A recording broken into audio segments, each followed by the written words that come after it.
Hello guys, আপনারা দেখতে পাচ্ছেন আমি এই গাছগুলো কদিন আগে হাফ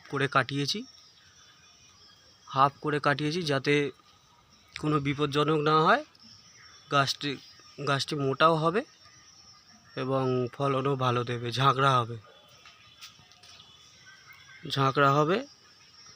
সব গাছগুলো হাফ করে কেটে দিয়েছি, কারণ এই গাছগুলো ঝাঁকড়া হবে, অতিরিক্ত ফলন দেবে আর ফুলও ভালো হবে। এই যে আমার মা ফুল তুলছে চান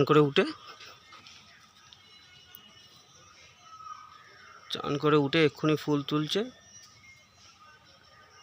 পুজো করবে। আর এই একটা গাছ দেখতে পাচ্ছেন, কাঁঠাল গাছ, আর একটা কাঁঠাল গাছ আছে, এটাকেও হাফ করে কেটে দিয়েছি। দেখতে পাচ্ছেন এইখানে কত ধরেছে, কাঁঠালের নতুন ধরছে সবে। আপনারাও হাফ করে কাটান। সামনে বিদ্যুতের তার আছে, তাই আমি গাছগুলোকে হাফ করে কাটিয়েছি যাতে কোনো না হয়, ফলনও ভালো দেবে। এইদিকে পুকুর পাড়ে চলুন আপনাদের দেখাচ্ছি। পুকুর পাড়ের গাছগুলো আমি হাফ করে কাটিয়েছিলাম, চলুন দেখাচ্ছি আপনাদের। দেখুন, হাফ করে কাটিয়েছি গাছগুলো।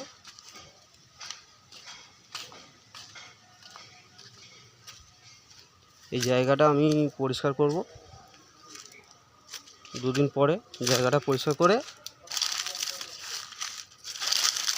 এখানেও গাছপালা পরিষ্কার করে দেবো, জায়গাটা দিয়ে গাছপালা বসাবো।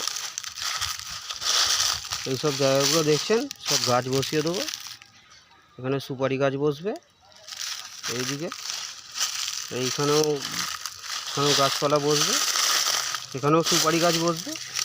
এইসব জায়গাগুলো সব সুপারি গাছ বসিয়ে দেবো।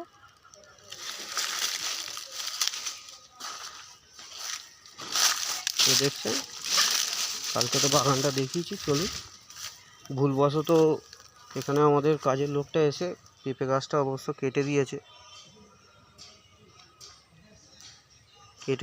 কিন্তু পেঁপে গাছটা গজাবে তো বলে মনে হচ্ছে না। কিন্তু চলুন, এই দেখুন, আর একটা গাছ কেটেছি হাফ করে, কদম গাছ, তো হাফ করে কেটেছি যাতে গাছটা সোজা হয়ে ওঠে, মোটা এবং সোজা হয়ে ওঠে, বুঝলেন, সোজা হয়ে ওঠে।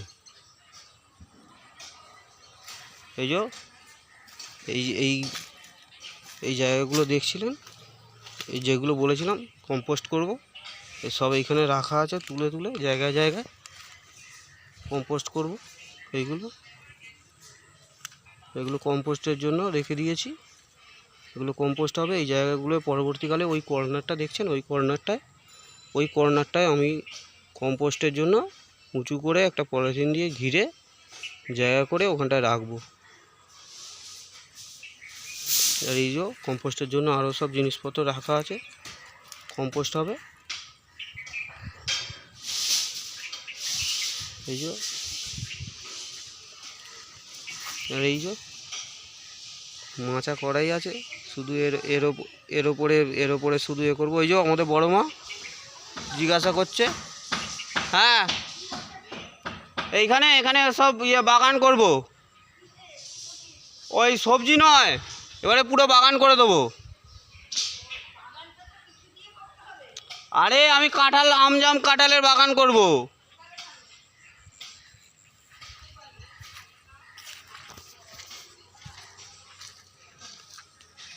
এই যে ইট রাখা আছে এইখানে, আপনারা দেখলেন, পাশের বাড়ির বড় মা জিজ্ঞাসা করছিল। আরও চলুন দেখাচ্ছি, রাখা আছে কম্পোস্টের জন্য। কাদা আছে এখানটায়, যদিও জল এখনও শুকায়নি। এই যে কম্পোস্টের জন্য রাখা আছে, সব কিছু কম্পোস্ট ওইখানটায় যাবে, ওই যে ওই কর্নারটায়। এই যে এইখানেও দেখছেন কম্পোস্টটা রাখা আছে।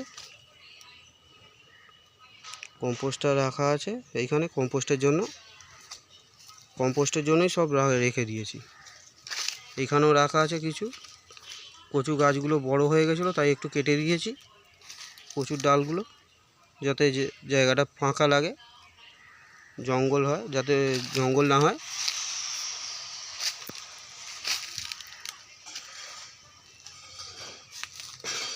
আপনারা দেখছেন সুপারি গাছ 3 মাস আগে বসিয়েছিলাম, এখনও মোটামুটি ঠিকই আছে। এই যে 12 মাসে আম গাছটা এখানে আছে, দেখতে পাচ্ছেন। আমি গাছগুলোকে কেটে দিয়েছি যাতে বিদ্যুতের তারে না পড়ে।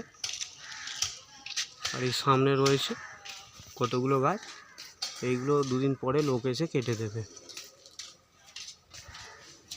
2 দিন পরে লোক এসে কেটে দেবে, আমি নিয়ে আসবো। তো হাফ করে কেটে দিয়েছি যাতে এইখানে বিদ্যুতের তার আছে, এই তারে যাতে না পড়ে। তার উপরে আমার একটু উপকারী হয়েছে, কারণ এইগুলো